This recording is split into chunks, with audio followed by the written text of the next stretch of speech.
Muy buenos días. Nuestro tema seleccionado es Propuesta didáctica para la enseñanza de las razones trigonométricas. Mi nombre es Verónica Murillo Zapata. Hola, mi nombre es John Jamer Avendaño Tibagüí. Buen día, soy el estudiante Diego Andrés Bautista Ramírez.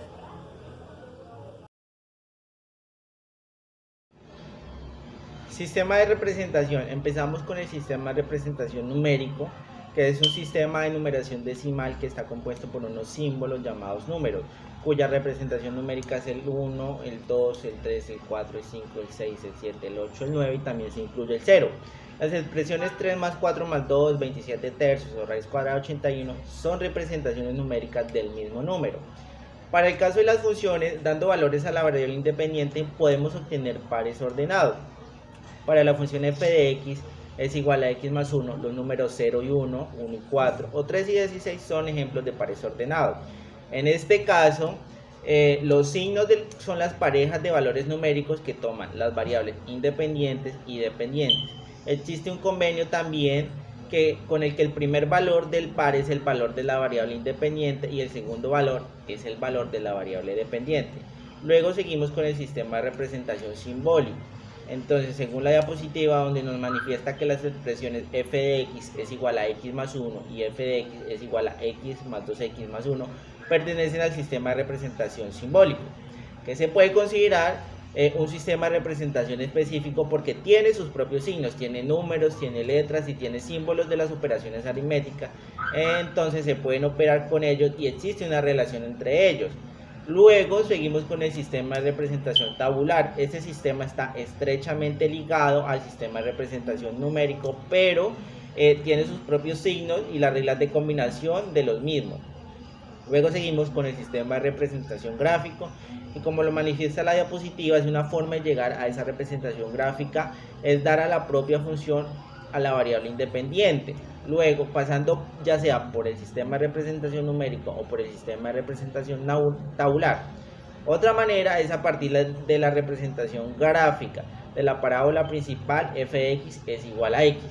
Y a partir de ella aplicar las reglas para llegar a la representación gráfica de la función f de x es igual a x más 1, mediante una traslación horizontal de una unidad hacia la izquierda. Luego seguimos con el sistema de representación verbal, que como lo dice la diapositiva, es un sistema que tiene sentido por tanto cuanto el lenguaje nos permite referirnos a los conceptos y procedimientos matemáticos que queremos representar. Aquí es el caso, por ejemplo, de los números naturales, para que el lenguaje natural incluya términos y convenios que nos permitan referirnos a ellos.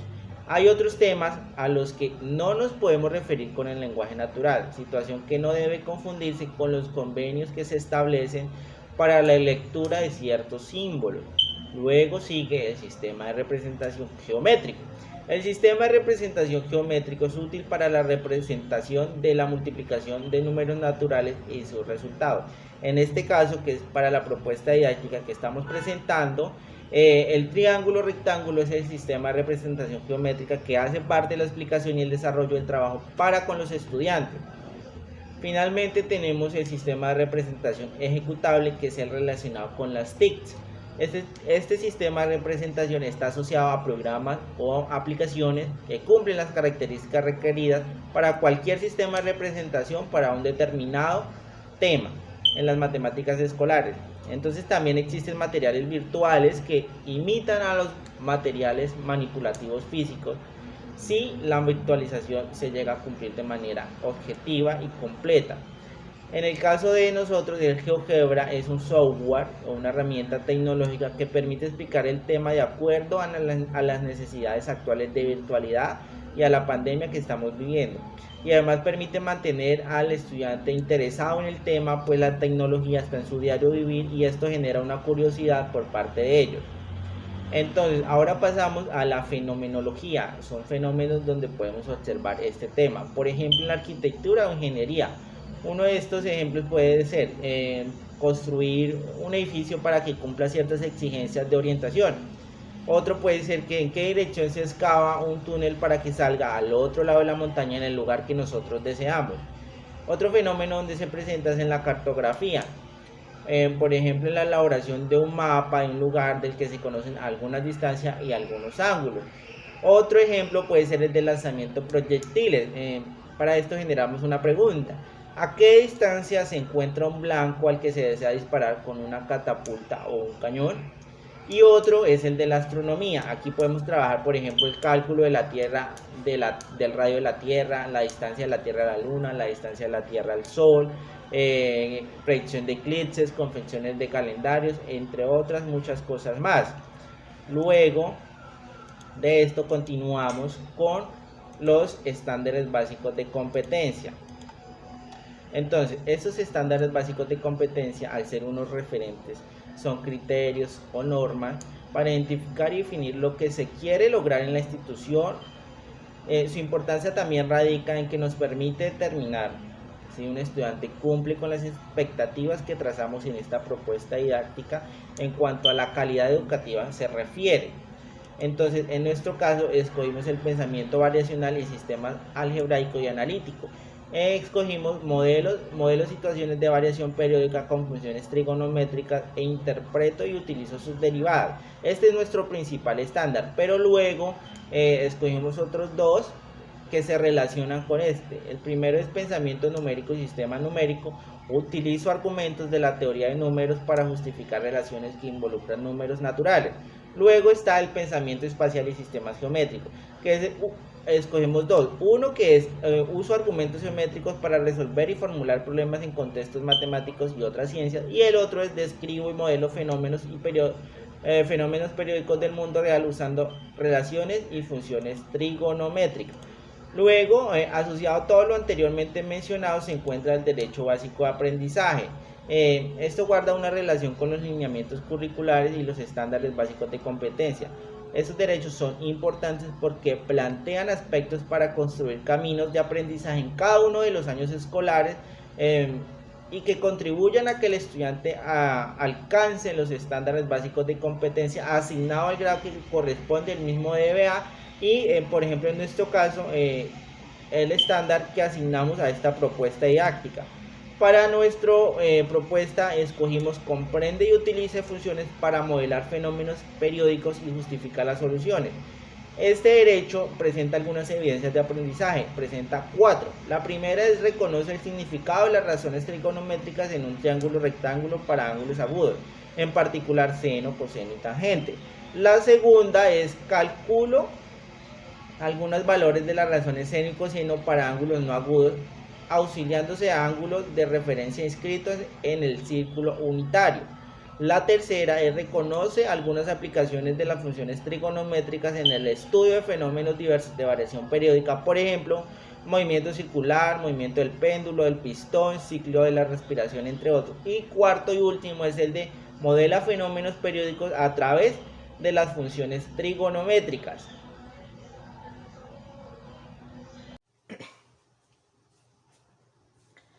Las competencias PISA. Es importante definir los elementos que hacen parte de una valoración o una propuesta didáctica.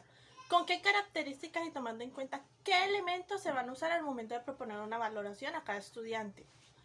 ¿Cómo logramos ver que el estudiante está cumpliendo con las capacidades que se propusieron para cada actividad? ¿Cómo verificamos que el proceso de aprendizaje se dio de forma efectiva? Para esto se han tomado las competencias PISA, las cuales tienen como principio identificar las capacidades cognitivas, procedimentales y afectivas de que poseen los estudiantes, o sea, la capacidad que tiene el estudiante para construir su conocimiento, la habilidad para ponerlo en práctica y la actitud que tiene con respecto a los mismos conocimientos. Para ello se toman en cuenta las siguientes competencias: pensar y razonar, argumentar, comunicar, modelar, plantear y resolver problemas, representar y usar herramientas y recursos. En la tabla de componentes, el nombre de nuestra tarea es Midiendo nuestro sistema solar, la cual está conformada por una evaluación diagnóstica que nos sirve para reconocer los conocimientos previos de los estudiantes respecto al tema que se va a trabajar. También cuenta con 3 actividades creadas para cumplir con el proceso de construcción del conocimiento de cada estudiante. De forma resumida voy a explicar los elementos de cada una de las etapas. La evaluación diagnóstica, cuyo propósito es reconocer los conocimientos previos de los estudiantes con un tiempo estipulado de 45 minutos. La actividad 1, cuyo propósito es identificar las razones trigonométricas a partir de la semejanza entre triángulos rectos con un tiempo estipulado de 45 minutos. La actividad 2, cuya idea es que el estudiante ejecute transformaciones algebraicas para solucionar problemas que implican mediciones haciendo uso de las razones trigonométricas con un tiempo de 60 minutos. La actividad 3 busca que reconozcan que el uso de las razones trigonométricas para solucionar problemas reales implica situaciones modeladas por triángulos rectángulos. Esta actividad cuenta con un tiempo de 90 minutos. El objetivo de aprendizaje. El objetivo de aprendizaje que lidera nuestra tarea es utilizar las razones trigonométricas para realizar medidas indirectas en contextos científicos, a partir de los sistemas de representación numérico, gráfico y simbólico. Cuenta con 5 capacidades basadas desde la perspectiva cognitiva, procedimental y actitudinal, siendo estas: identifica las razones trigonométricas a partir de la semejanza entre triángulos rectos. Ejecuta transformaciones algebraicas para solucionar problemas que implican mediciones haciendo uso de las razones trigonométricas. Reconoce que el uso de las razones trigonométricas para solucionar problemas reales implica situaciones modeladas por triángulos rectángulos. Participa de forma activa en los grupos de trabajo. Demuestra tolerancia y respeto hacia el profesor y los compañeros de estudio. Los materiales y recursos. Para lograr un desarrollo óptimo de las actividades que conforman la tarea se necesitan los siguientes recursos y materiales: la guía de aprendizaje, regla, metro o flexómetro, transportador, compás, lápiz, bola de icopor grande o un balón esférico, linterna, cuerda, piola o un cordón. Estos elementos buscan favorecer el aprendizaje y facilitar la comprensión de las matemáticas de una forma más dinámica, que llame la atención del estudiante y lo involucre con los elementos manipulativos. La situación de aprendizaje. La situación de aprendizaje que se presenta es la siguiente. La tarea consta de una evaluación diagnóstica y 3 actividades, las cuales deben ser solucionadas de forma secuencial, ya que se estructuraron de tal forma que permite identificar los niveles de complejidad creciente, donde el estudiante construye sus conocimientos por medio de las actividades y preguntas planteadas al final de cada una. Lo anterior mencionado busca verificar que el estudiante sí obtuvo los conocimientos y que tiene un manejo pleno de ellos. La interacción. La interacción que va a tener el docente en el desarrollo de esta tarea será: dar a conocer la tarea, orientar o guiar al estudiante de acuerdo a lo estipulado en las actividades, realizar preguntas orientadoras, respetar el turno de cada estudiante al momento de presentar dudas o preguntas. La interacción de los estudiantes. La interacción de los estudiantes va a ser compartir las inquietudes presentadas con respecto a las actividades, explicar entre los grupos de trabajo la intención de la tarea, dialogar con su equipo sobre los elementos que necesitan, participar de forma activa en el desarrollo de las actividades y respetar a los compañeros. A continuación les presentaremos los errores y dificultades. Como primer error tenemos: no reconoce la igualdad entre fracciones equivalentes, importante para identificar las características similares entre triángulos semejantes. Define los catetos de un triángulo sin haber definido un ángulo de referencia, tenemos como segundo error. Para definir un cateto adyacente o un cateto opuesto hay que definir el ángulo al que es adyacente o al que es opuesto a ese cateto. Como error 3 tenemos: relaciona los lados y ángulos que no son correspondientes entre triángulos semejantes, es decir, no puede establecer correspondencias entre los lados de triángulos semejantes. Como cuarto error tenemos: aplica razones trigonométricas a triángulos que no son rectángulos. Pues como bien sabemos, las razones trigonométricas no se aplican a triángulos obtusángulos ni acutángulos, únicamente a triángulos rectos. Como error 5, no reconoce que dos triángulos que son congruentes también son semejantes, ya que en la evaluación diagnóstica hay actividades de este tipo para reconocer triángulos que son los mismos, congruentes, y triángulos que son semejantes, o que son los mismos o que tienen una escala ampliada que conserva las proporciones. Dificultades: no identifica fracciones diferentes para un mismo número, asociada al error 1. Dificultad 2: no logra definir ángulos de referencia, asociada al error 2. Dificultad 3: no logra identificar de forma propia los lados y ángulos de triángulos semejantes, asociado al error 3. Como dificultad 4: no comprende las recomendaciones al momento de precisar una medida, al momento de usar un metro o tomar una medida de ángulo con el transportador. Dificultad 5. Le cuesta expresar sus hallazgos logrados sobre las razones trigonométricas. Es decir, que le cuesta comunicar sus pensamientos, sus ideas y compartirlas con los demás compañeros. Ahora podemos comenzar con la evaluación diagnóstica. Pero para ello tenemos que tener en cuenta los conocimientos esenciales para poder trabajar la propuesta didáctica, la tarea y los materiales y recursos que se van a usar en ella. Estos conocimientos esenciales son: identifica los ángulos de un triángulo, compara las magnitudes de los lados correspondientes entre dos triángulos, construye triángulos a partir de dos lados y el ángulo entre ellos, usa el teorema de Pitágoras para calcular el lado desconocido a partir de los dos lados conocidos, hace uso de las razones trigonométricas para hallar el lado desconocido a partir de un lado y el ángulo adyacente. Como materiales y recursos que trabajará son la guía de aprendizaje, la regla metro-flexómetro como instrumento para medir distancias, el transportador como instrumento para medir ángulos, el compás para trazar circunferencias, lápiz, una bola de icopor grande, un balón esférico que nos servirá para la actividad 3, y de la misma manera una linterna y una cuerda o piola o cordón. Esos serían los conocimientos esenciales y los materiales. Ahora miremos de qué trata la evaluación diagnóstica. Como podemos observar, la primera actividad de la evaluación diagnóstica se basa en construir ángulos con el transportador, uno de los conocimientos esenciales que mencionamos anteriormente. Un ángulo de 30 grados, 90 grados, 160 grados, que pueda trazar los rayos del ángulo y definir la apertura a partir del transportador. Como segundo punto tenemos: clasifique según sus lados los siguientes triángulos. Se presentan tres triángulos. El primero es un triángulo equilátero, el segundo un triángulo isósceles y el tercero un escaleno.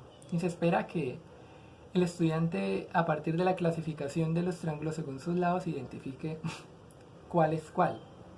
En el tercer punto tenemos: mida los ángulos de los siguientes triángulos y clasifique los triángulos según sus ángulos. Esta vez tenemos un triángulo recto, un triángulo acutángulo y un triángulo obtusángulo. De la misma manera, usará el transportador para medir los ángulos de cada uno de los triángulos y clasificarlos. Para el cuarto punto tenemos: usa el teorema de Pitágoras para hallar el lado desconocido de los siguientes triángulos rectángulos. Y ese lado desconocido es h para el primer triángulo y x para el segundo triángulo. Como quinto punto tenemos: identifique la congruencia y la semejanza de triángulos en la siguiente figura. Para ello, nombre con una letra mayúscula cada triángulo y luego establezca las relaciones de semejanza y congruencia existente entre ellos. Entonces le asigna una letra a cada triángulo y luego establece relaciones de congruencia o semejanza entre ellos. A partir de identificar, por ejemplo, el triángulo A es semejante con el triángulo F, o el triángulo C es congruente con el triángulo B. Estas son los tipos de relaciones que se espera que el estudiante responda en este punto. Para el sexto punto, se le introduce el concepto de razón o se le aclara el concepto de razón que ya ha venido trabajando en años anteriores. El concepto de razón en matemáticas es sinónimo de cociente, una fracción. El resultado de la razón indica cuántas veces es el numerador con respecto al denominador. Esto determina la relación de proporción entre dichos números. Por ejemplo, el 12 con respecto al 3 es el cuádruple, es decir, 4 veces. Se expresa de la siguiente manera: 12 es a 3 4 veces, porque 12 es igual a 4 por 3. Se espera que identifique la fracción como razón, ya que a partir de la razón podremos evolucionar este concepto a la razón trigonométrica, que es lo que se introducirá en la primera actividad de la tarea. Bueno, luego de la evaluación diagnóstica ya iniciamos con la tarea de esta propuesta. Entonces la tarea la denominamos midiendo nuestro sistema solar. Tiene varias actividades. La actividad número 1, que es la de identificar las relaciones trigonométricas a partir de la semejanza entre triángulos y rectángulos. En esta actividad empezamos caracterizando los triángulos y mencionamos una propiedad que es muy importante que la tengan en cuenta para tenerla en cuenta con los estudiantes, porque se va a utilizar en las siguientes actividades y en esta más adelante, que es la suma de los ángulos internos de un triángulo siempre da como resultado 180. Entonces, como para esta actividad vamos a trabajar triángulos rectángulos, es muy importante tener en cuenta todo lo anteriormente mencionado. También lo conceptualizamos, les decimos en qué consisten los triángulos rectángulos y le mostramos un ejemplo a continuación, es decir, el primer triángulo rectángulo, y luego con base en ese triángulo vamos a rellenar una tabla con unos registros. Vamos a registrar la hipotenusa, el cateto adyacente, el cateto opuesto.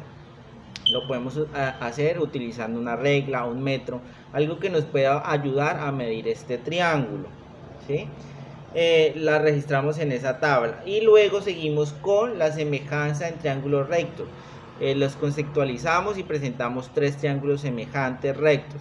Lo que tenemos que hacer entonces en esta parte de la actividad número 1 es medir los lados A, B y C, ayudándonos también de una regla o un metro. Estas medidas las registramos en las tablas que aparecen a continuación, pero para ello hay que recordar primero que se debe tener en cuenta como referencia uno de los ángulos que no sea el ángulo recto. ¿Para qué? Para poder identificar el cateto adyacente, el cateto opuesto y la hipotenusa en cada uno de los triángulos semejantes que se presentan en esa parte de la actividad. Luego vamos a pasar a asignar, digamos, las expresiones a las palabras hipotenusa, cateto adyacente y cateto opuesto. Digamos, para facilitar la escritura y no tener que escribir todas las palabras, sino que ya le asignamos algunas expresiones a esas palabras que acabo de mencionar. Ahora, con las medidas anteriormente halladas, hallamos las siguientes razones. Entonces, CA pues ya se le había asignado al cateto adyacente, H a la hipotenusa, CO al cateto opuesto. Entonces vamos a hacer esas razones en la siguiente tabla que aparece. En la tercera tabla de la actividad número 1 vamos a llenarla de esa manera para el triángulo A, para el triángulo B, para el triángulo C, como lo indica la primera columna de esa tabla, que es el de las razones.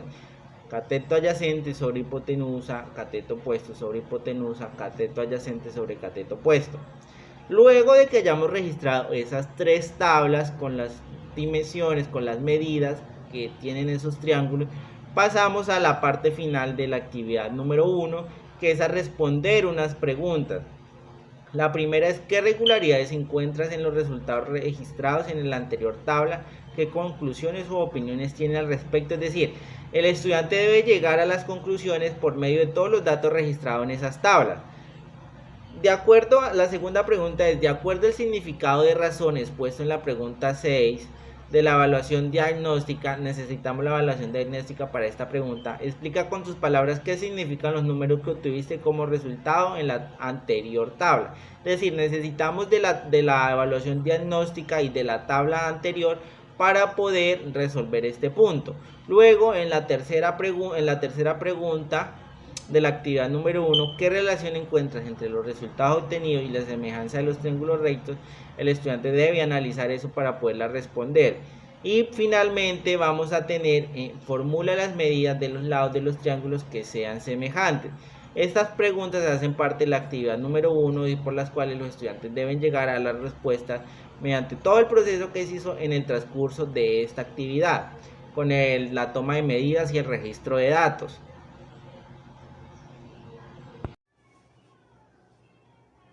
La actividad 2. La actividad 2 cuenta con la capacidad de: ejecuta transformaciones algebraicas para solucionar problemas que implican mediciones haciendo uso de las razones trigonométricas. Tras el desarrollo de la primera actividad, tenemos que las razones halladas se llaman razones trigonométricas. Esto debido a que se expresan relaciones entre los lados del triángulo recto. Esto según el ángulo que los defina. La relación que se da entre las columnas de la izquierda y de la derecha se pueden apreciar en la circunferencia unitaria, que es el nombre que se le da a la circunferencia de radio 1. Se observa que el radio de la circunferencia es la hipotenusa y que el cateto adyacente se representa con la letra X y el cateto opuesto se representa con la letra Y. El teorema de Pitágoras que se muestra en pantalla permite describir las relaciones entre las coordenadas x, y y el radio que es r. Las razones trigonométricas junto con el teorema de Pitágoras nos resultan muy útiles pues nos permiten calcular distancias lejanas. Aquí se da el primer ejercicio de la actividad 2, donde se debe calcular la altura de un árbol. Primeramente se debe hacer uso de la razón trigonométrica para calcular la altura del árbol a partir de la información mostrada en la imagen. Luego se les hace preguntas orientadoras como lo son: ¿qué razón trigonométrica usó en el ejercicio anterior? ¿Por qué cree que tuvo que usar precisamente esa razón trigonométrica y no ninguna de las anteriores? Estas preguntas generan en el estudiante un desarrollo que potencia la adquisición de sus conocimientos. Luego se le pide al estudiante que calcule la hipotenusa del triángulo de la figura usando las razones trigonométricas y el teorema de Pitágoras. Luego viene el segundo ejercicio, que es calcular la altura de un compañero de clase. El problema consiste en calcular la altura, pero sin medirlo. La única distancia que puedes medir es la que hay a través del suelo entre tú y tu compañero. Para esto se debe usar como material el metro o un flexómetro y también acompañado de un transportador y una linterna. El estudiante debe seguir los siguientes pasos. Su compañero ubica la linterna encendida o el puntero sobre la cabeza y apunta hacia abajo, procurando que ésta quede fija. Luego ubica el origen del transportador en el fin de la sombra de manera que el eje X del transportador quede paralelo al suelo. Se mide el ángulo entre el rayo en el que se proyecta la sombra y el rayo que apunta hacia la linterna. Luego se deja una marca en el lugar donde se quedó ubicado el cero del transportador. Por último, se mide la distancia entre el punto donde dejó la anterior marca y el punto sobre el que está parado su compañero de clase. El estudiante haber seguido estos pasos tendrá que obtener dos medidas tomadas, un ángulo y una distancia. Debe usar estos dos para calcular la altura de su compañero luego de esto deben responder las preguntas. Mida con el metro la altura de su compañero desde los pies hasta la cabeza y compárela con el resultado calculado en el anterior ejercicio. El resultado es el mismo, es diferente, se aproxima, el estudiante debe justificar estas respuestas. Después deben hacer un gráfico que represente el triángulo que se forma al seguir los anteriores pasos junto con la ubicación de los materiales de usted y de sus compañeros. Tercera, ¿qué recomendaciones cree que son óptimas para mencionar y mejorar la precisión de esta toma de medida? Ahora presentamos la actividad 3, cuya capacidad asociada dice: reconoce que el uso de las razones trigonométricas para solucionar problemas reales implica situaciones modeladas por triángulos rectángulos. Se muestra una imagen ubicada a partir del plano cartesiano.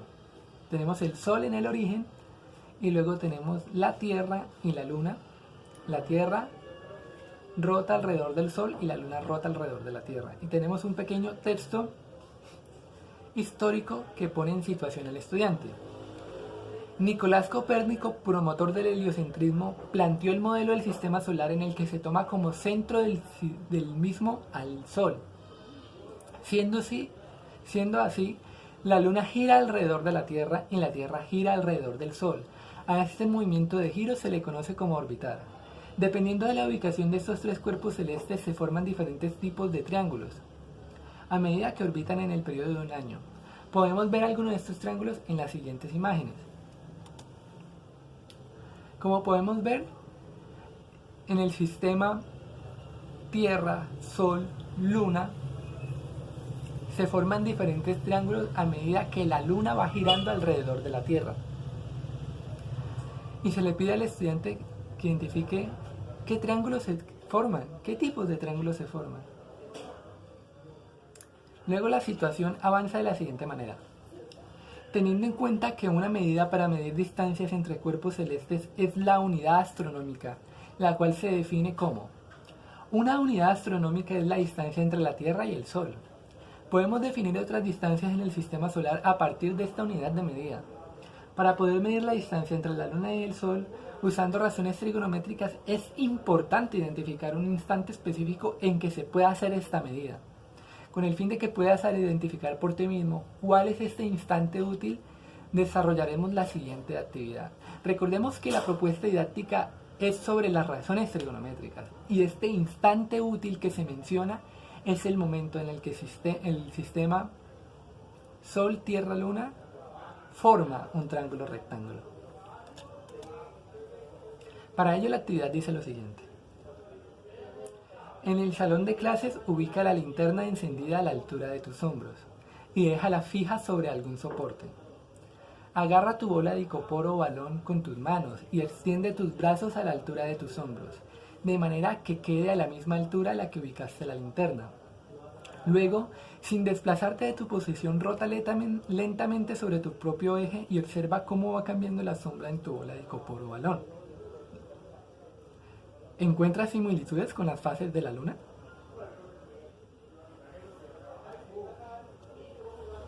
Luego de esta actividad, se le introduce el proceso de aprendizaje a partir de preguntas orientadoras. Ubica con pedazos de cuerda o piola los triángulos que se forman entre la linterna, la esfera que sostienes, y tú mismo, donde se presenta esta analogía del sistema Sol-Tierra-Luna. De acuerdo con la clasificación de los triángulos según sus ángulos, identifica cuáles de los tres tipos de triángulos se forman a medida que rotas en una vuelta.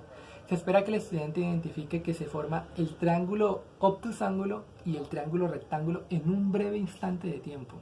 Ahora acompáñame a visualizar cómo sería el desarrollo de esta actividad.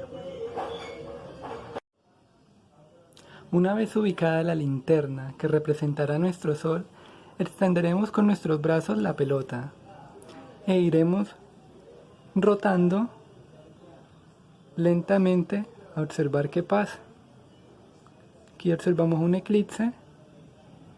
Seguimos rotando observando qué sucede con la sombra de la pelota y sus similitudes con las fases de la Luna.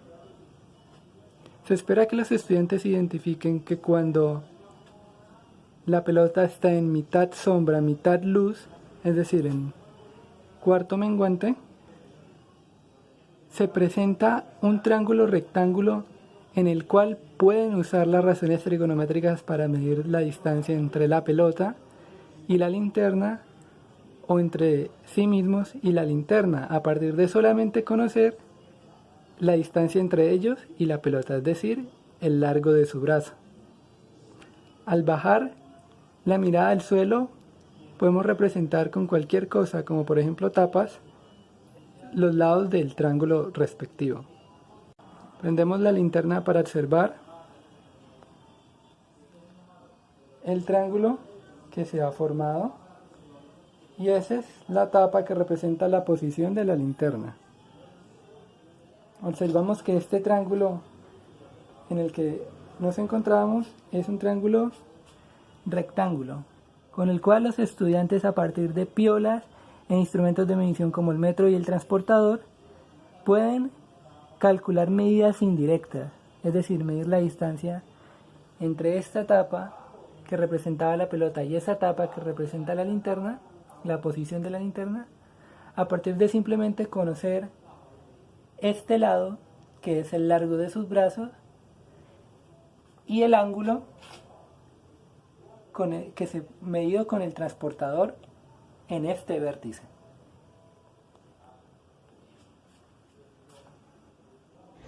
Bueno, y por último, pero no menos importante, digamos, queremos mencionar la importancia de la didáctica en la enseñanza. La didáctica es importante tanto en la enseñanza como en la pedagogía, en la educación, porque nos permite a nosotros como profesores llevar a cabo con calidad la tarea docente, seleccionar y utilizar los materiales que facilitan el desarrollo de una actividad y las competencias en los estudiantes. También nos evita la rutina en una clase, posibilita la reflexión sobre las diferentes estrategias, nos evita también improvisaciones que provocan el trabajo desordenado y poco eficaz. También nos facilita la organización de la práctica educativa mediante la clase para articular procesos de enseñanza y aprendizaje que sean de calidad, que eso es lo más importante. Por otra parte, también posibilita planear de manera estructurada y desarrollar el proceso de enseñanza y aprendizaje respondiendo a qué, a quiénes, dónde, cómo y por qué orientar con arte el proceso de aprendizaje en los niños en la realidad cotidiana del aula. Es decir, la didáctica permite al docente planear para responder algunas preguntas sobre cómo desarrollar una práctica pedagógica de forma eficiente y efectiva. Entonces, nos ayuda a responder, por ejemplo, preguntas como qué se va a hacer, con quién se va a hacer y a quiénes va dirigido, con qué se va a hacer, cuánto tiempo se requiere para hacerlo, dónde se va a realizar, cómo lo voy a evaluar, qué voy a enseñar, cuándo lo voy a enseñar, cómo lo voy a enseñar, qué evaluar, cómo lo voy a evaluar, cuándo lo voy a evaluar. Entonces, en consecuencia, la didáctica juega un papel súper importante y fundamental en la práctica docente, porque nos permite aplicar diversas estrategias. Todo esto para organizar de manera adecuada el trabajo con los niños, que son el que en realidad nosotros vamos a trabajar con ellos. También nos permite utilizar los recursos didácticos pertinentes a cada estrategia, también las estrategias y los instrumentos para evaluar, así como la didáctica también integra cada situación de la enseñanza y aprendizaje. Entonces el docente o nosotros como docentes, cuando realizamos un planeamiento didáctico, una planeación adecuada, también debe tener en cuenta que uno de sus propósitos es el de crear y despertar la motivación de los estudiantes, que es como el principal, el primordial con la didáctica. Esto también pues obviamente al estudiante le estimula la participación y el interés en cada una de las experiencias que vamos a desarrollar. Por eso es tan importante la didáctica en el proceso de la enseñanza.